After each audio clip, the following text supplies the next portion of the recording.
Dana Reeves went to the shelter to adopt a Labrador. The Labrador was already gone. On her way out, she walked past Kennel 7. A 130-pound gray Cane Corso stood up, walked to the bars, and pressed his nose toward her. 41 families had walked past him in 93 days. Dana stopped. 6 weeks later, at 3:17 in the morning, she understood exactly why. Nobody warned Dana Reeves that a 130-pound Cane Corso could look at you like he already knew you. She found out on a Tuesday afternoon in September, standing in front of a kennel in Raleigh, North Carolina, staring at a gray dog who was not barking, not pacing, not performing any of the behaviors that might reasonably explain why every single person who had walked past him that day had kept walking. He was just sitting, looking at her, with the specific expression of a dog who has been waiting for a particular person and has just identified who that person is. Dana was 31 years old and had come to the shelter to look at a Labrador mix she had seen on the website. The Labrador had already been adopted. She had started to leave. Then she walked past Kennel 7. The dog's name on the tag was Bruno.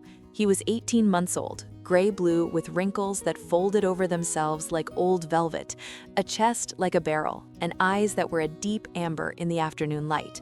He had been at the shelter for 93 days. In that time, 41 families had walked past him. Most didn't slow down. A few stopped, read the breed on the card, and kept going. One man asked if he was dangerous. The shelter workers said no. The man kept going anyway. Dana stopped.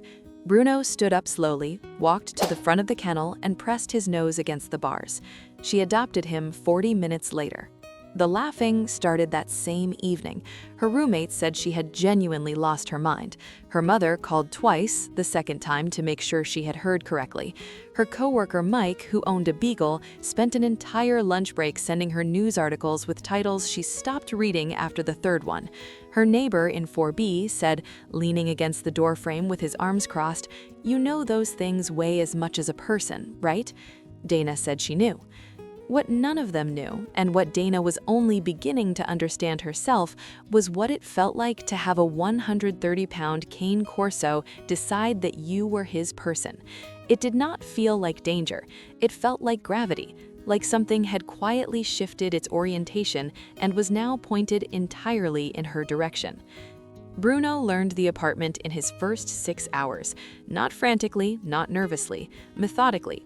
He walked every room at the same measured pace, nose low, ears forward, stopping at each window long enough to understand what was outside it. He identified the door, its location, its sound, and the approximate time it took Dana to get from the elevator to the apartment. He established this last fact through a process of listening that Dana only understood later, when she realized he was always at the door before she turned her key, every time, without exception. He slept across the entrance to her bedroom the first night, not on the bed, not on the floor beside it, directly in the doorway, positioned so that nothing could enter or leave without passing him first. Dana had not asked for a guard dog. She had not asked for anything in particular. She had walked past a kennel on her way out of a building and made a decision that now occupied her entire hallway and most of her heart. If you're still watching and haven't subscribed yet, that honestly surprises me. Hit that button. You are going to want to see what happens next. The weeks that followed were an education in the specific intelligence of a breed that most people have entirely wrong. Cane Corsos were bred in Italy for centuries as estate guardians, not attack dogs, not fighters, but protectors. Dogs whose entire purpose was to understand a property, learn its rhythms, identify what was normal, and respond to what was not. Bruno had no estate. He had a 2-bedroom apartment on the 4th floor of a building in Raleigh. He adapted his understanding of his job accordingly. He cataloged Dana's routines with a thoroughness that bordered on professional. He knew which nights she came home late and which she didn't. He knew the difference between her work bag and her gym bag and adjusted his position at the door depending on which one she reached for in the morning. He knew the sound of her car in the parking garage 3 floors below, a fact Dana discovered when she realized he was already up and waiting before the elevator had reached her floor. He was not affectionate in the way people expect large dogs to be affectionate. He did not jump or lick or demand. What he did was stay. Wherever Dana was, Bruno was within 10 feet. Not underfoot, not intrusive, just present in the quiet, absolute way of something that has made a decision and sees no reason to revisit it. 3 weeks in, Dana's mother came to visit. She arrived prepared to be horrified.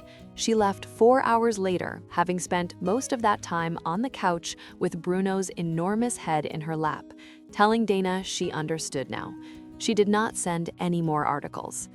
The moment that stopped the laughing completely happened on a Thursday night in late October, at 3:17 in the morning. Dana was asleep when Bruno stood up.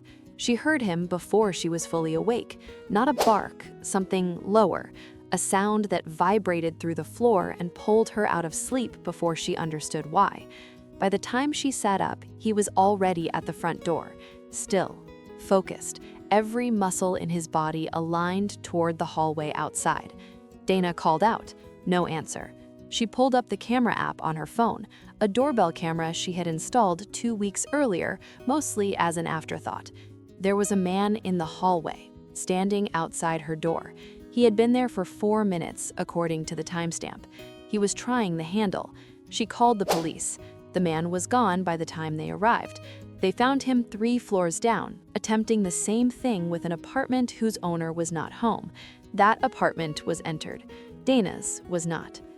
The same dog that 41 families had walked past, the same dog her neighbor said weighed as much as a person, the same dog her coworker Mike had sent articles about. He had heard something she could not hear, in a hallway she could not see, at 3:17 in the morning, and he had stood between her and it without making a sound until she woke up. Dana called her mother the next morning.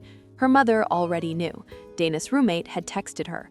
When Dana picked up, her mother said only, "Don't ever get rid of that dog." Bruno is 3 years old now. He still sleeps in the doorway of Dana's bedroom. He still knows which bag she reaches for in the morning. He still arrives at the door before the elevator does every single time without exception. The neighbor in 4B stopped by last spring to ask if he could meet him.